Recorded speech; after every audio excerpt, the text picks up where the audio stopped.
Hello and welcome, my name is Johannes. This channel is called the Uhrenlandlein. Thanks for stopping by. Today we're gonna have a special watch. It's an Heuer automatic.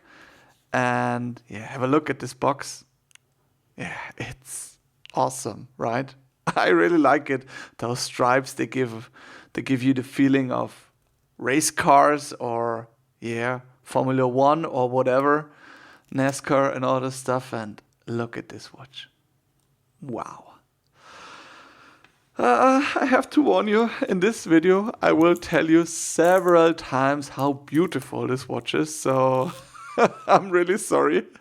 Thomas, who sent me this watch, I will tell you later who this is. He said this watch is awesome, but the chronograph is not working, and we're gonna test this right now. He told me the start-stop does work. Yes, it does work indeed. And stopping does work too. Yeah, but the reset pusher does not work. So he told me he wore the watch always over the last month, and he manually stopped the start-stop seconds hand on the top position, but the hour recording wheel and the minute recording wheel, it's really hard to stop them at the top position, to be honest. So yeah, he wore it like that for the last month. But yeah, let's get into the disassembly of the watch. First of all, it's always important, of course, to take off the bracelet, because with the bracelet on, it's hard to open the watch, right? And by this opportunity, I always do some kind of cleanup for the bracelet and the case. And sometimes, you know me, I'm also doing some kind of polish and reworking the case. But Thomas told me, no, he does not want to rework, or does the case not work, does not have the case reworked. And he also does not want the crystal to be changed. So yeah, in this case, we are just about the movement. And the rubber ball is not enough to open this movement. And so we have to use our big guns. This is a case opener. It's pretty simple. You just put your case between those two posts, tighten the posts down so the case cannot turn.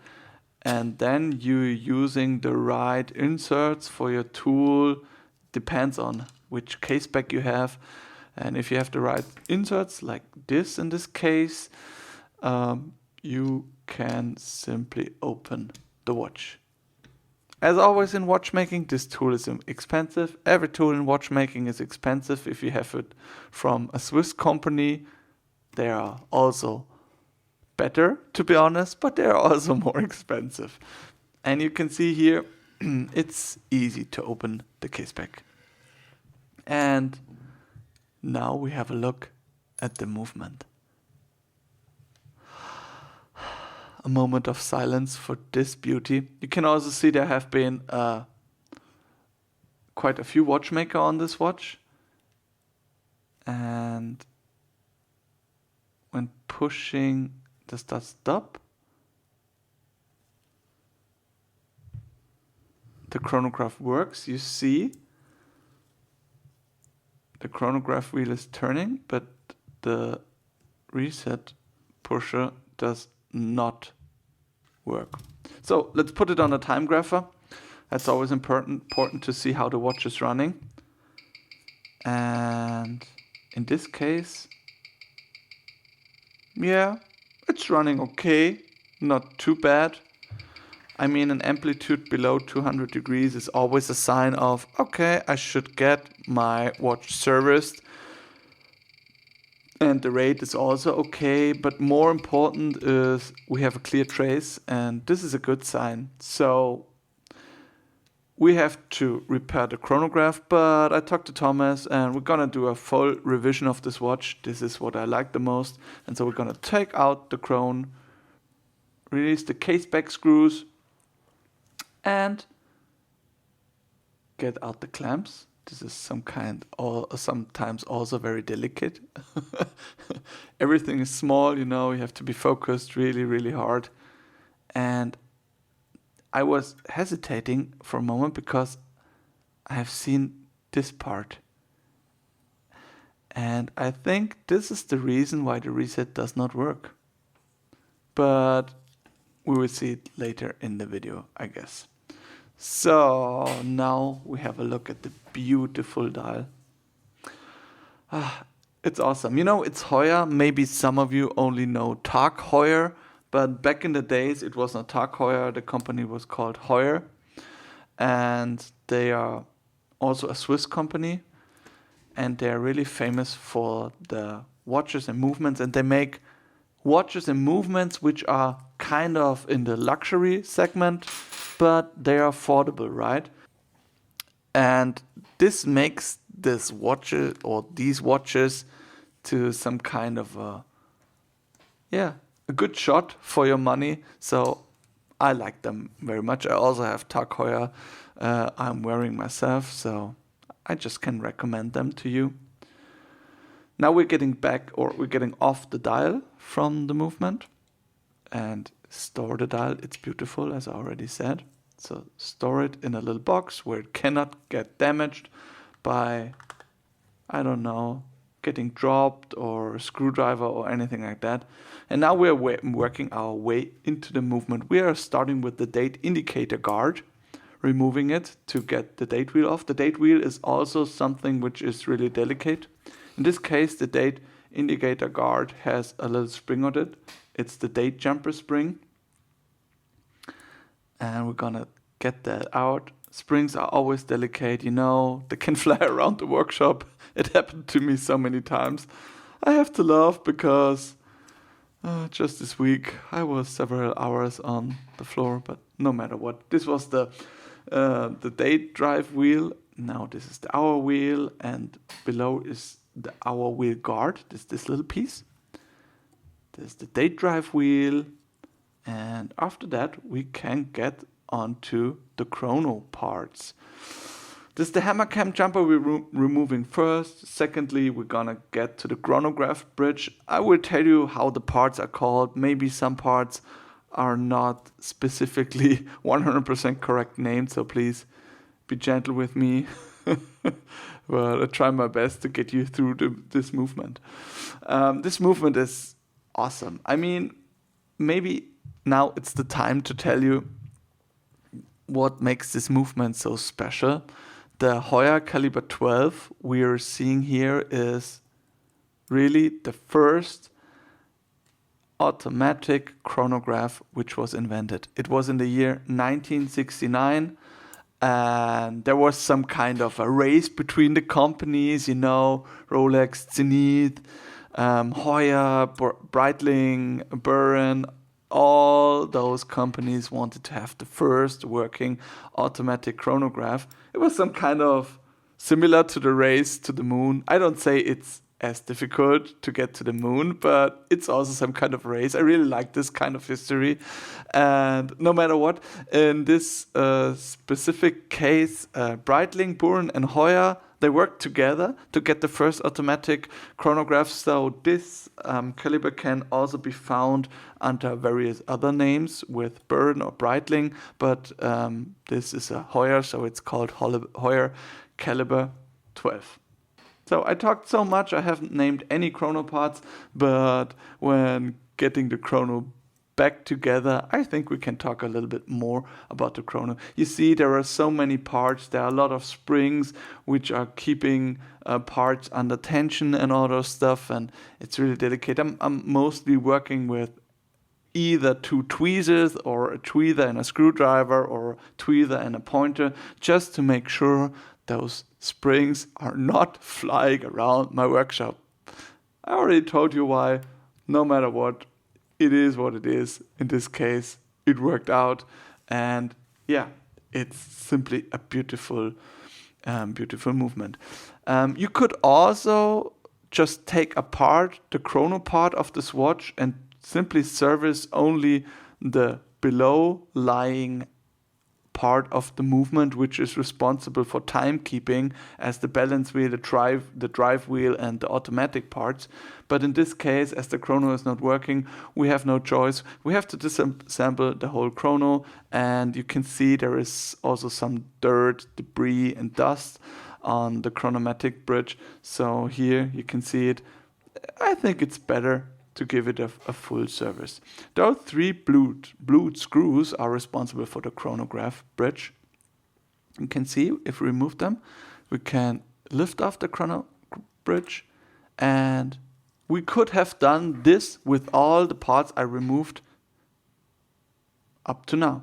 So yeah, now we finally can remove the balance. The balance is a really special balance, and now it's getting a bit embarrassing, so please be gentle with me. It's called a Glucidur balance.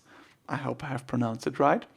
It's a copper beryllium iron alloy, and it's special in terms of temperature and other stuff. It's really stable, so it's a really high quality balance wheel. This is the micro rotor. It's so small, and it's responsible for winding the watch. Maybe also the. Oh, I'm sorry.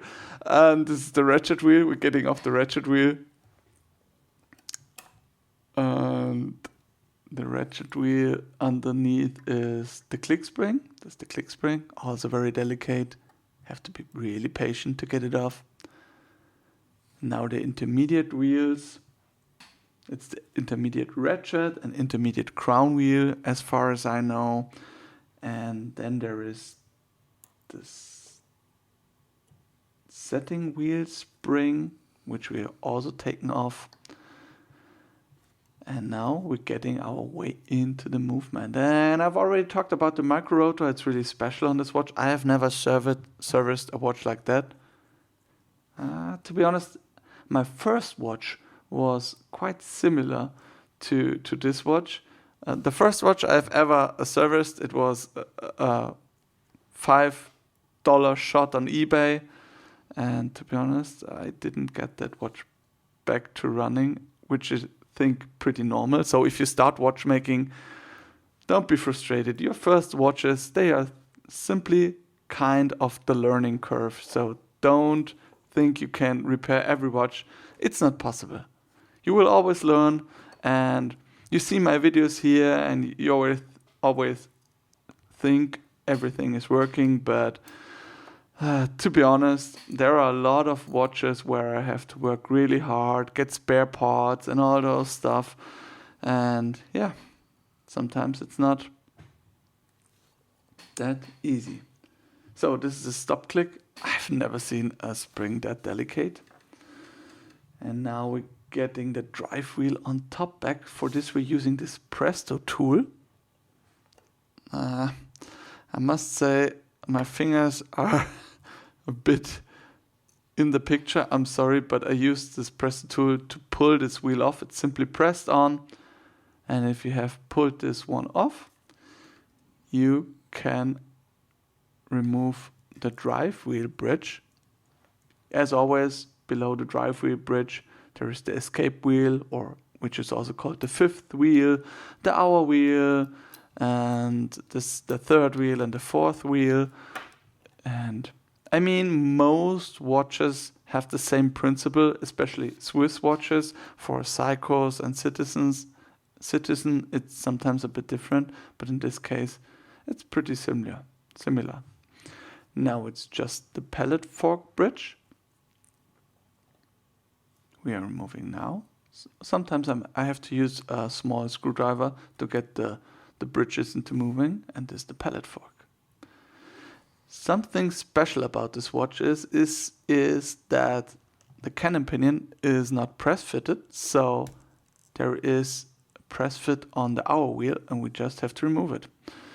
I don't really like this, but the principle of this is you could, in theory, you could leave the dial side completely assembled, even with dial and hands and all those stuff, and service the movement on the back.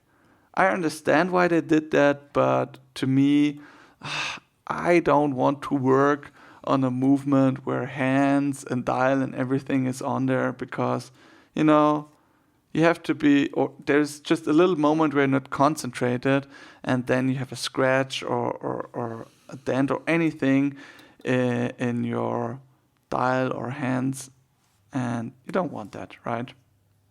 So this is the mainspring barrel. As always, we'll lift off the lid of the mainspring barrel. Below is the mainspring arbor, it's in the middle, and the mainspring. And to be honest, this mainspring looks really good. I don't think we have to use a new mainspring if we get this one out without big damage. And I'm just doing a little fast forward because I will try to be as patient and as gentle as possible. This is always a good advice in watchmaking. And you can see the mainspring looks good to me, but it's a little bit dirty. But for this we got our cleaning part, right? So now we're putting all our parts into these little baskets. Have I said all parts? I don't think we're putting all parts in there, but the parts where I'm sure they don't take any damage if I put them into my special cleaning machine, which is really, really strong. Maybe you know it. Otherwise, you will get to know it. It's my little Frankenstein machine, as it was once called. It's from Glashütte. I modified it, used new motors, installed a Raspberry Pi, written some code, and now this cleaning machine is working fully automatic. So I just have to start it, and it will go through all those jars with cleaning solution, a rinse, and in the end isopropanol alcohol.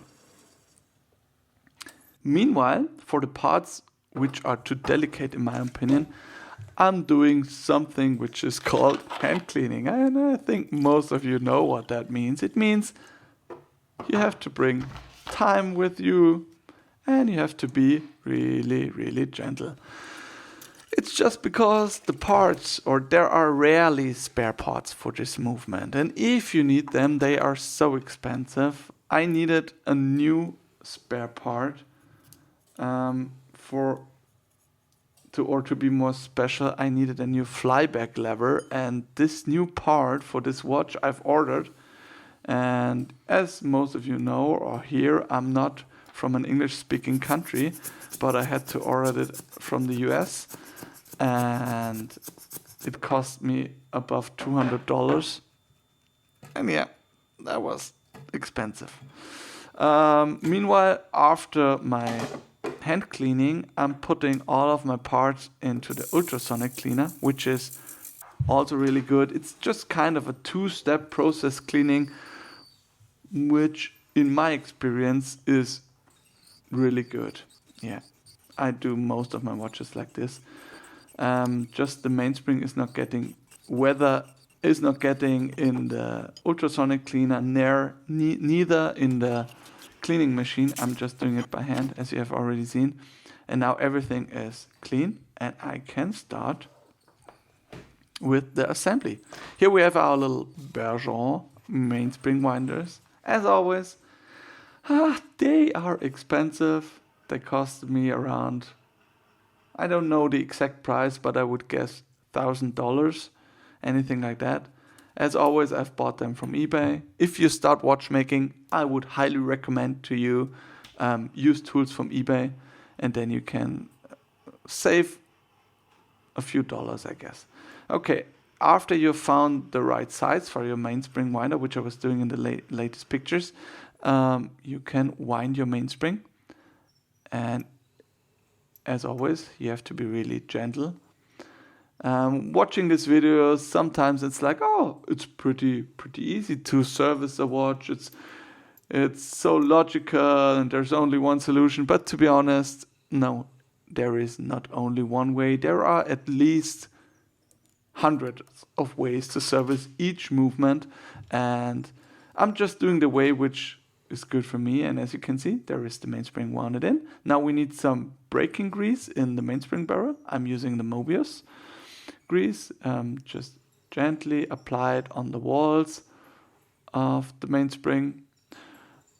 And in the middle we're using some Mobius HP 1300. And now we're pressing in the mainspring. Listen.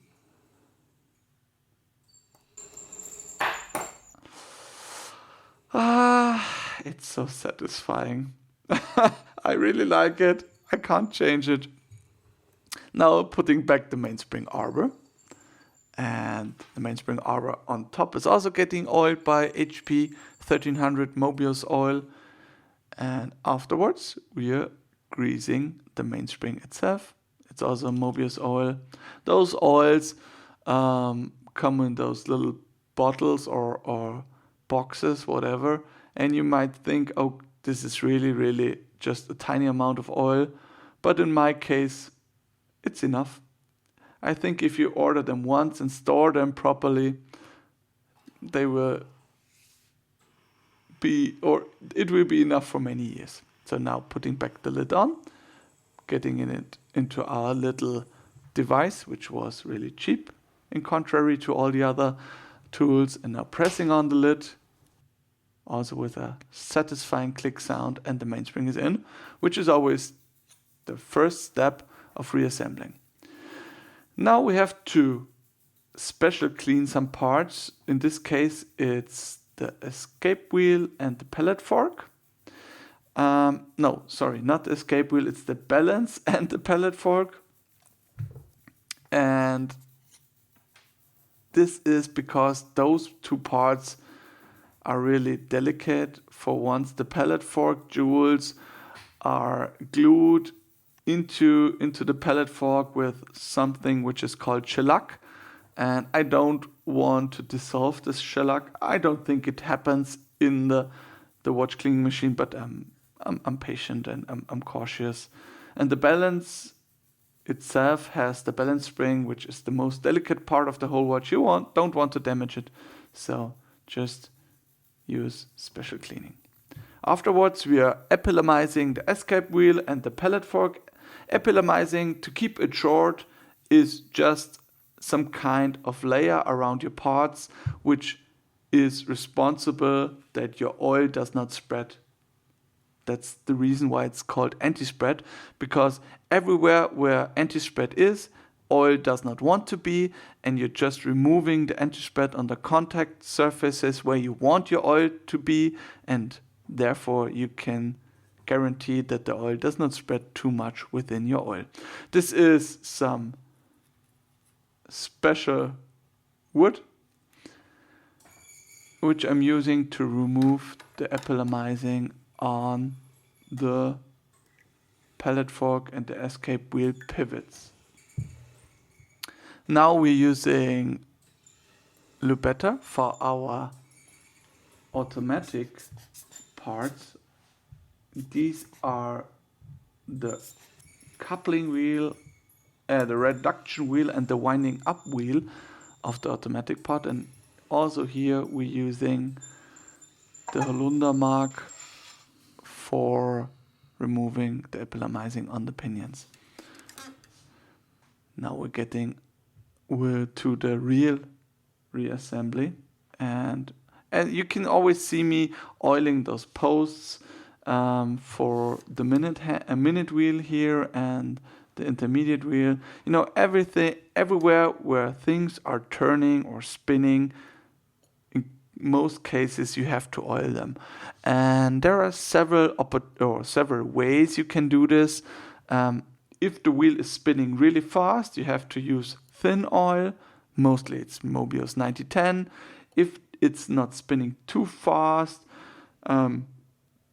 you should use Mobius HP 1300. And if it's something which is not responsible for your watch movement running, and it's just something high friction loaded, you can use the blue grease you see here. It's also from Mobius. And yeah, this is some kind of general rules for oiling, and keeping those rules in mind, you can work your way through the watch. Now we're getting back the crown and the stem, as also the sliding clutch and the winding wheel. This part of the watch is called the keyless works. This is simply because in the past, watches used to have a key to get winded or to wind them up. And this is from times when pocket watches were state of the art. But nowadays, with wrist watches, it's not necessary because you can wind them via your crown, and therefore it's called keyless because you don't need a key, right? That's pretty easy. So now this is the yoke. The yoke has always a yoke spring. The yoke spring is a high friction point, so we're using our blue Möbius grease. And this is the yoke spring. In this case, it has a really special shape. I haven't seen that before. We are fixing the spring by a pointer, and now we're getting everything aligned. Getting the yoke into the sliding clutch. And now we're getting back our setting lever. Spring, in this case, is the setting lever spring. Tighten it down slightly, oil it, and then tighten it down to the end. And now, this sound is also really, really nice. Now the setting lever is installed. Just doing a little bit of cleaning using Rodico. Rodico is the green stuff I'm always using. For watchmakers, I think it's maybe the most important tool. Now we're getting to the drive wheel side, getting back the mainspring. You've seen me the mainspring getting into the barrel.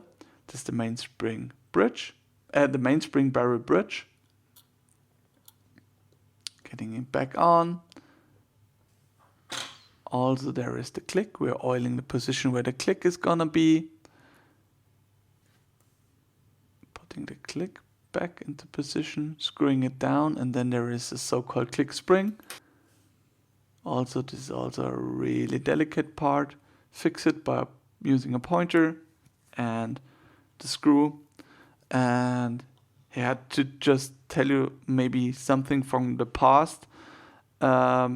It took me quite a long time to get used to those springs, and you have to be so calm because otherwise it's really hard to handle them. Sometimes maybe this sounds funny to you, but drinking a Coke makes me too nervous and I can't start watchmaking. It really sounds funny because I like Coke. Coca-Cola, and yeah, this is funny, right? At least for me it is. Happily, I don't like coffee at all, so I think it would be even worse using coffee, but no matter what. By the way, this is the wig-wag wheel, or the intermediate wheel in the wig-wag. This is something I have not seen in any other watch. It's pressed underneath this bridge, and this wheel is responsible if your micro rotor, which is installed later, you will see, spins clockwise or anti-clockwise, and no matter what, in which direction it spins, it will always be the right direction for winding up your mainspring. You will see.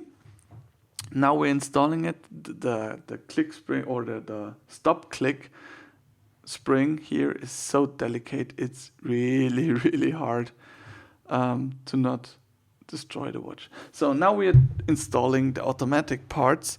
The automatic parts is made out of the ratchet wheel, coupling wheel, reduction wheel, and the winding up wheel. And as you can see me here, I'm putting the stop click back into the right position. I'm doing some things under the microscope. It's simply easier because under the microscope you see it better, and it's also really delicate. The coupling wheel here gets a few dips of HP 1300 Mobius oil, and then we're gonna put it back into position. And as a last part, there is the ratchet wheel, but we have to get this one into position. No, it's right. You can sometimes you feel if the wheels are in the right position because they are not, they are straight up, and I mean it's not always that easy, but in this case, have you seen it got into the right position? You have to be really, really cautious also here. And now we're putting back on the automatic bridge, and there are 4 pinions we have to align to get into the right holes. And this is also something which you can do under the microscope because it's really hard. You can see those pins here. You can see they are not perfectly aligned in this case. So we have to work more. And therefore you can see this pinion is not aligned right now. And now gonna try to get it into the right position. Yes, have you seen it? The bridge got into its correct position, and now everything turns and it's working free and smoothly, so we can continue. Screwing down the automatic bridge, and afterwards we're gonna have a little test. Yeah, everything is spinning. It looks good. Now we're oiling the automatic bridge. This is also important. The other side of the automatic bridge is oiled also by using Mobius HP 1300. This is kind of red oil in this case, and this is really good for those kinds of pinions. Also, it's good for the mainspring barrel and its connection to the mainspring barrel bridge. You see me, I'm gonna spread it into the bridge, and this is something which I like to do because this way I think it distributes the best. Now we're gonna install the ratchet wheels, and you have to align it with the click. Just push a little bit on it, push the click aside, and you will feel it move into the right or into the correct position. Screw down the ratchet wheel, and now we're gonna install the micro rotor. But before installing the micro rotor, we're oiling it. I've seen other services of this watch where they were able to get the micro rotor off, but in this case it was installed without screws or anything like that, so I just kept it together.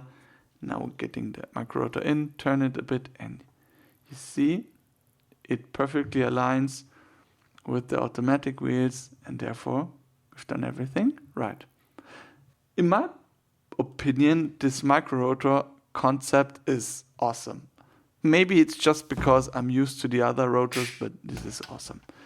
And now we're using our little tool here to get the cannon pinion. I call it like that. I think it's not the right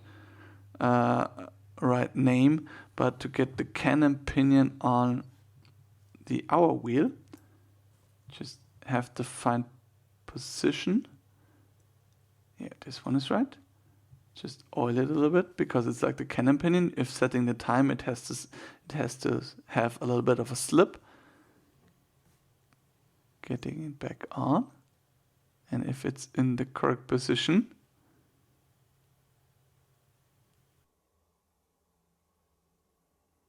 now just press it down. Click. Have you heard it? It's awesome. I must say, this watch, yeah, it drove me to my limits, I must say. It's like so many parts I haven't seen. The micro rotor, the wigwag part, and also the automatic part is kind of different.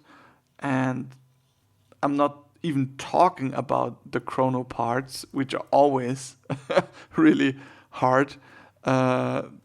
to install, but yeah, this watch, it took me quite a while to be sure I am able to restore this watch. So now we're getting back on the drive wheel bridge.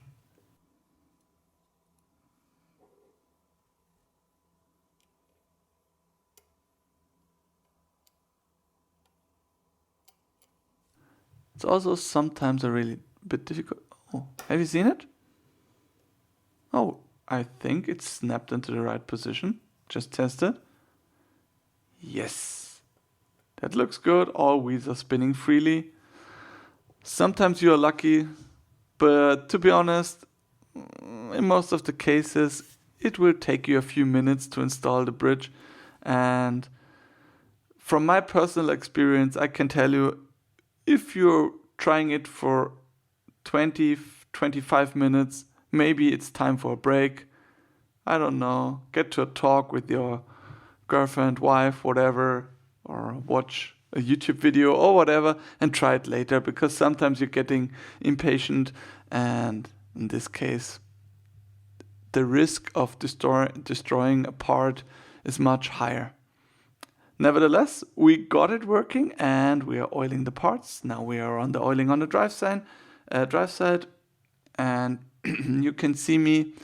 I'm using, for most of the pivots, I'm using HP 1300, and for the escape wheel, I'm using Möbius 9010. I've explained you the reasons quite a few minutes ago. Now we just have to install the intermediate wheel. This one is the crown wheel, or the intermediate wheel for the crown wheel. The crown wheel is the one we're installing now. And this one has two parts, so we always have to put the oil on the parts which are moving. The inner part should not move at all. And after that, we should at least be able to wind the watch. Yes, that looks good. And the winding also sounds really good, to be honest. I like that. Now we're putting back on the drive wheel on top of the drive wheel bridge.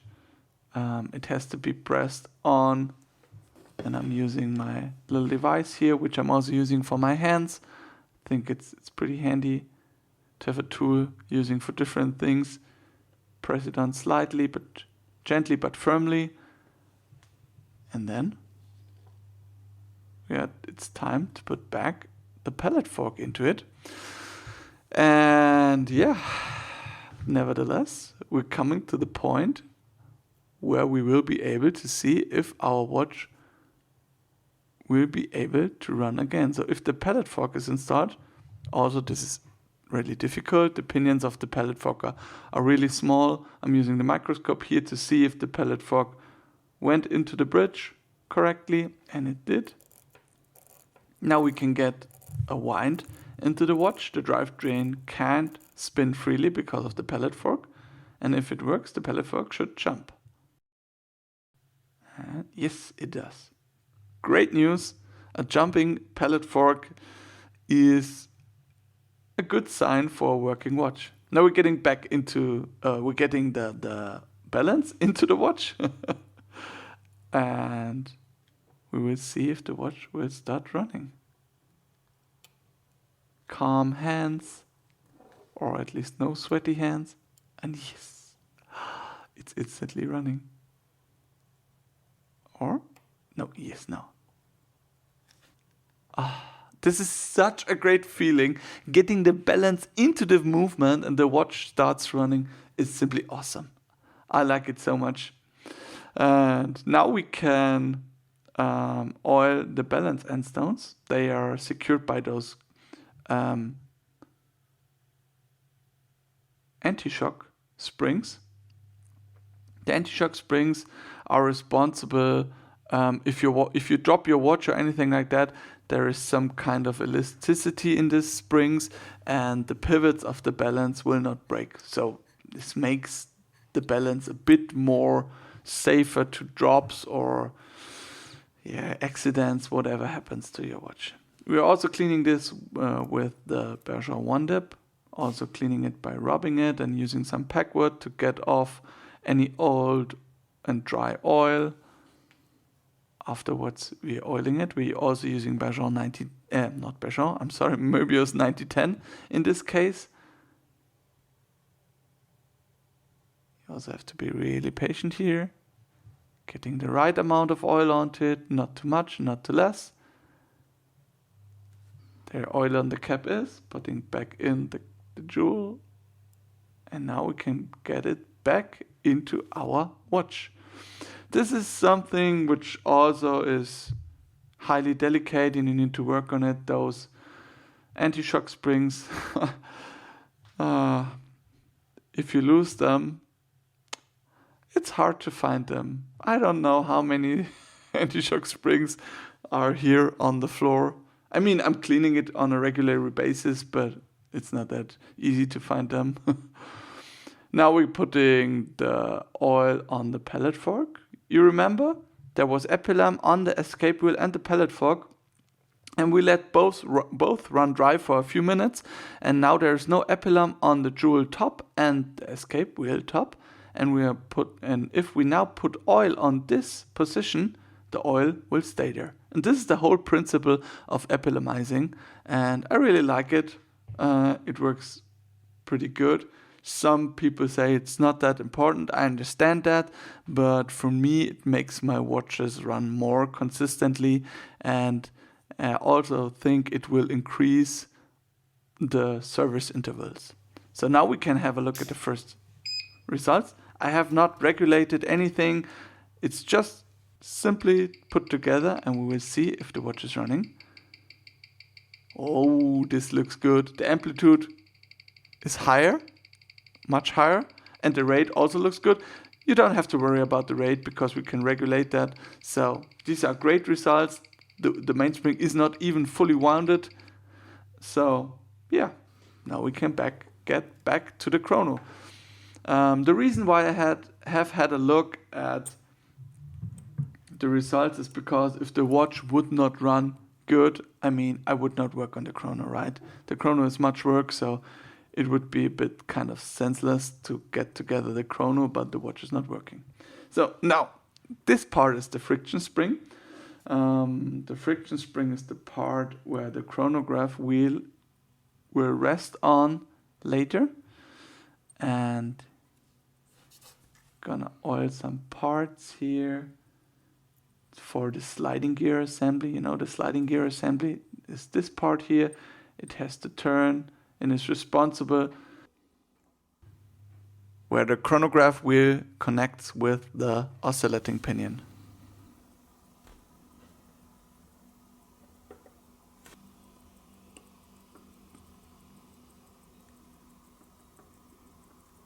Now we're installing the sliding gear assembly. Afterwards, we need to oil for the hammer for the hour recorder.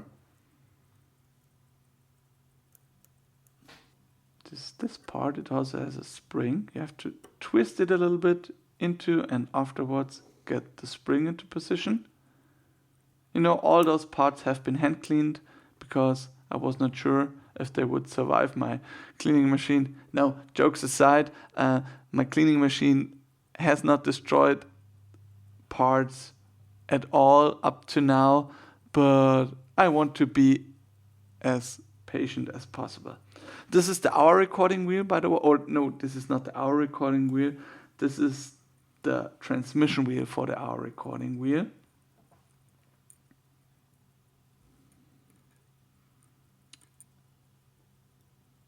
And we're gonna get the hammer into position. I have to be really, really gentle here. Can see sometimes it's delicate, you have to do it quite a few times. And now we're gonna install this little this little plate here This plate is for the hour recorder spring. Now we've installed also the hour recording wheel here, you can see. It's important, it's also aligned. I'm doing this under the microscope. Now you can see, yes, now it's aligned, everything works. And now we can screw it down. And afterwards we can install the hour recorder spring. This one is called hour recording spring. Tighten it a bit down and getting the spring into the right position now. It looks good. And now we can tighten the screw down. Just clean it by using a bit of horological. You know, there's always some kind of oil and all that stuff, but no matter what. So this is the sliding gear bridge we're now installing. It's also a really, really delicate part and the screw is small.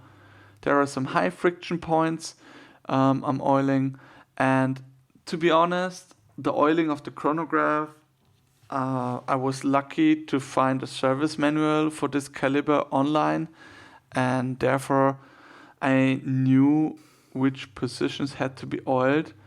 But if you don't have one of these service manuals, you can also do the oiling by just having a look, where's something connecting, where's high friction, where's low friction. I think it's better to do it by a feeling than to not oil it. Now we're getting back the connecting plate, and now after the connecting plate we're installing our new flyback lever. And this flyback lever was broken at the position where the pusher connects to it. So you can see it below the screw where it goes into the plate. This part was broken, and this was what I found earlier in the video. Maybe I can show you here some pictures how it looked like. I've made some pictures with my cell phone. So yeah, I was a bit confused because looking at the pictures, to me it looked like somebody was trying to weld it or anything like that. And this is a part which is, yeah, highly loaded, because if you're pushing the reset button or reset pusher, you know it from your own watch. There is quite a force you need to push that pusher. So I don't think this is a good idea. And earlier in the video I've shown you there were some watchmakers working on this watch, and I don't know who did it. Maybe he did it because he got no spare parts. I'm not sure. I mean, this watch is, let's say, 50 years old, and the watchmaker marks were maybe from the 80s. And nowadays it's easy. I'm going on eBay or Google or whatever and having a look at Heuer caliber 12 spare parts, and maybe sometimes I have to look for 1 or 2 hours, but after quite a few times I mostly find parts. Not for all movements, I have really, really special and rare movements here where you can't find parts, but for most of them you find them. And in this case, the flyback lever was only available at one shop, and he had only one. So if anybody on the world would have bought that flyback lever, I would have had no chance, or I would have to wait if there was somebody else selling it, because selling a whole movement in this case would be way too expensive. I can tell you the flyback lever costed me around $200, which is in my opinion really, really expensive. I mean, for the size and also for the cost it would cost to produce it. It's not that complicated of a part. So I don't know. Yeah, it took me quite a time to find it. That's also one reason why this watch was so long in my workshop and I have not worked on it. I had to have my eyes open for spare parts, and this is the reason. Now we skipped also quite a few parts of the chronograph. I'm sorry, just let me know in the comments if it's okay if I'm telling you this stuff and don't explain every part of the chronograph, because like this, the hammer cam jumper, you can see how the parts work when I'm pushing the chrono when finished, and this is I think a really good way. Yes, that's how it is. Now we're putting back the oscillating pinion. This is this part, and this is the part which connects the movement, which is for timekeeping, and your chrono part.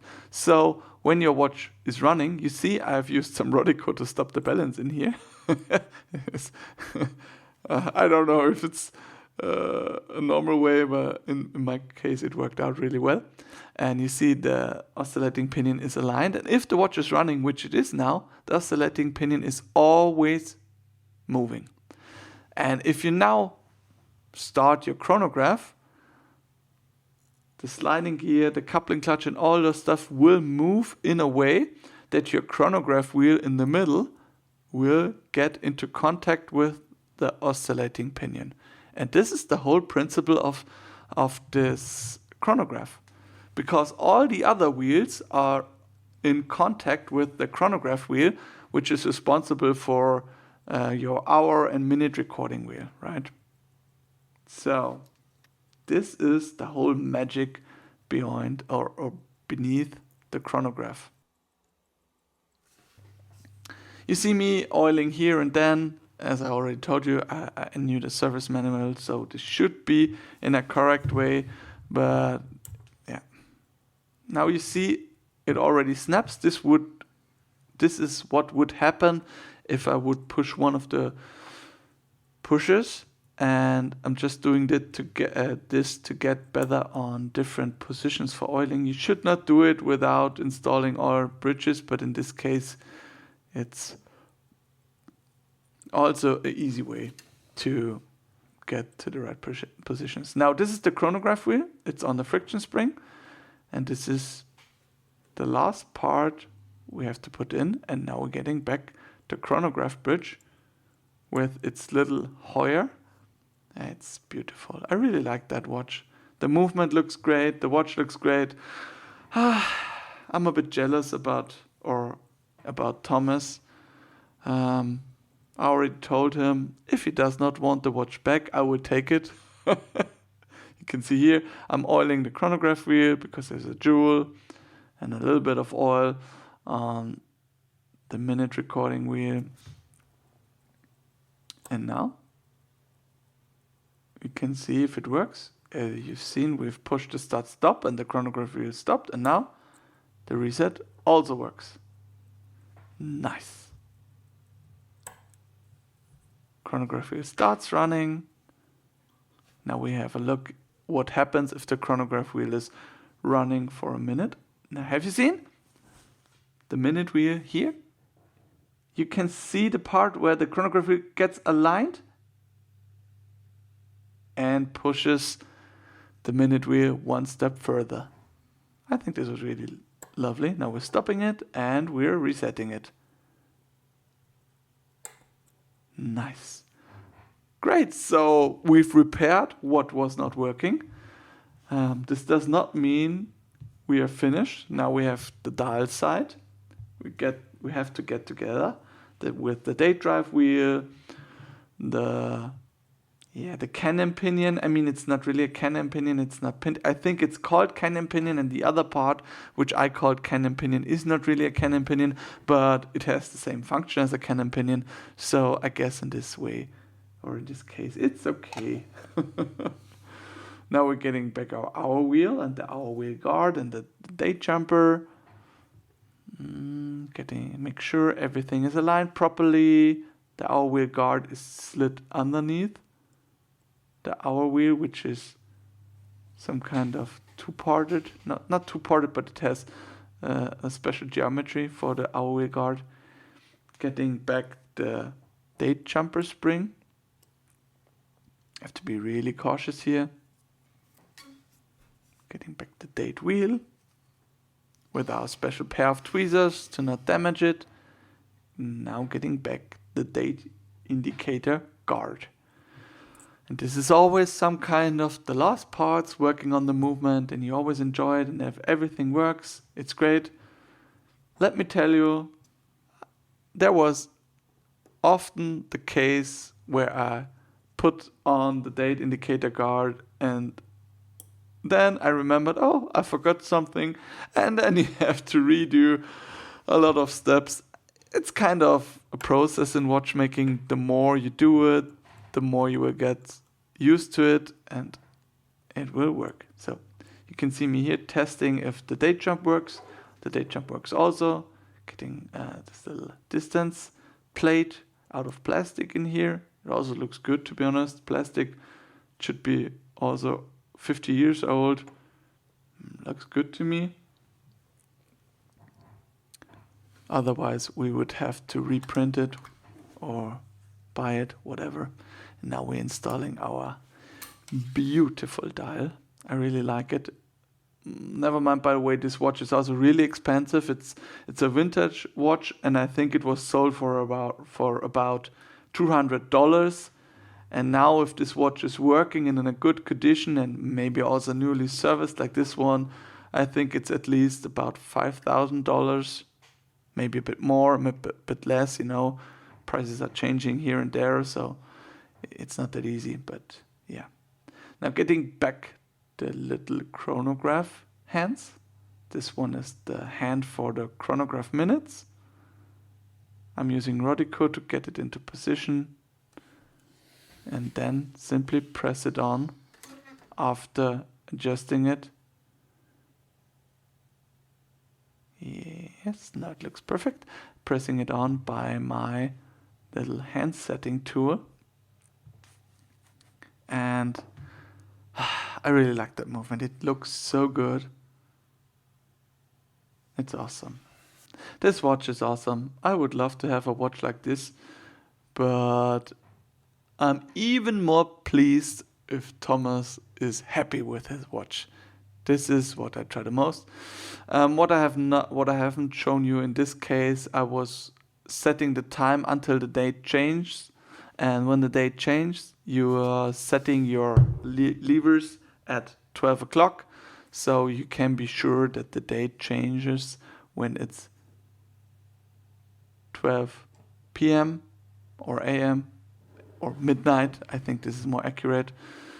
And yeah, when setting or getting back the hands on it, I was a bit confused in the first moment because I was working maybe 2 weeks on this watch or with pauses in between, and I was somehow confused because this watch has no running second. And yeah, it has just a chronograph start stop second, so there is no moving or visibly moving part if the watch is running, which is, in my case, somehow special because most modern chronographs have also a moving second. And now we're looking if the date changes at midnight, and yeah, it changes. I was a bit fast here, but it's pretty accurate. Now getting back the chronograph second.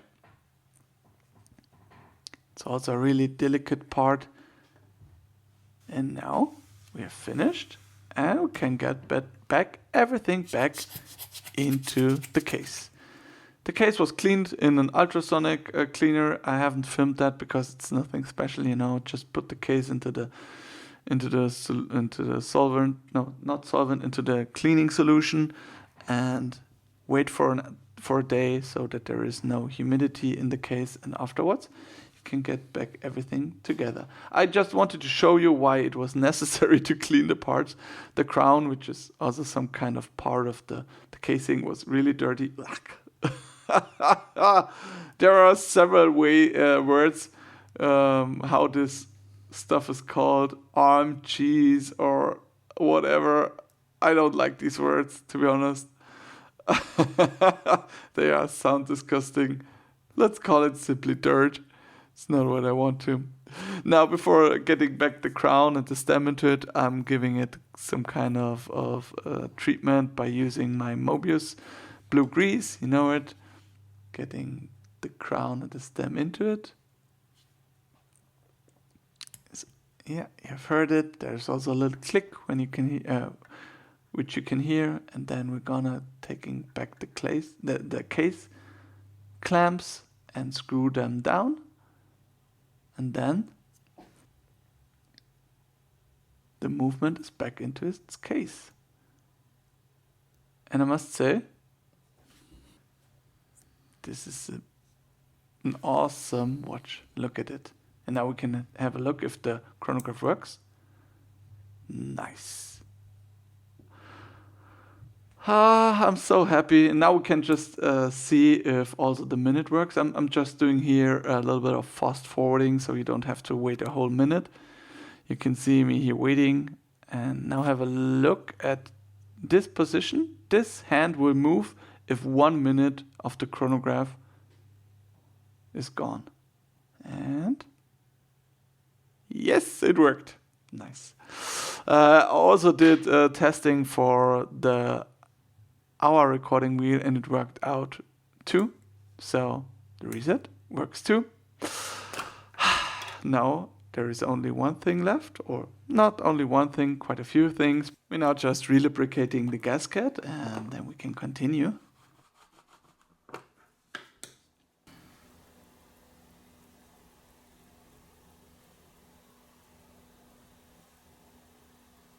Just be patient.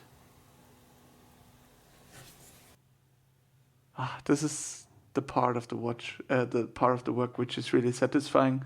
And now before we close the case, I'm gonna quickly regulate the watch so it runs accurate or accurate enough. And here you can see what results I was able to achieve. And I think, ladies and gentlemen, this watch is 50 years old and it's working up to a second a day in terms of accuracy. So yeah, just getting my information on the case back. This is just for watchmakers later. They know, okay, this watch has been serviced in the year 2024. So they know, oh, maybe it's time for service or not. Now we're just getting the case closed. The case closed, I mean the watch case.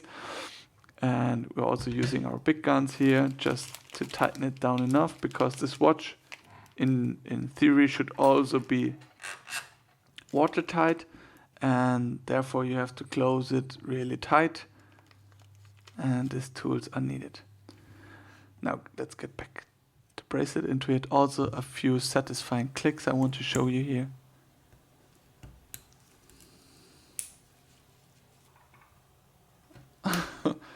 Maybe you have you enjoy those sounds as much as me. And now we can test if the watch is watertight.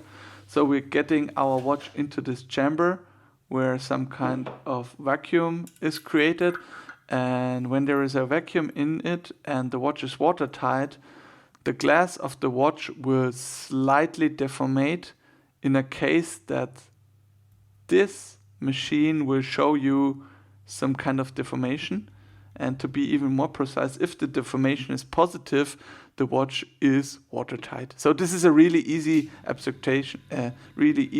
explanation of the whole process. But you see, it's moving into the positive direction, and it's also staying there for quite a few minutes. And this is a sign that the watch is watertight. Nice. I just wanted to show you this. And now we have finished the watch. And I must say, it's a beautiful watch. I would love to have that watch. But Thomas, if you see this video, you know what? I wish you all the best, and I hope you enjoyed this watch as much as I have enjoyed it, and as much as I have enjoyed working on this watch. And I want to thank you guys for watching the whole video. I hope you have enjoyed it. If you have enjoyed it, drop a comment or a like or anything like that. In this case, I will thank you very much, and we'll see you in the next video.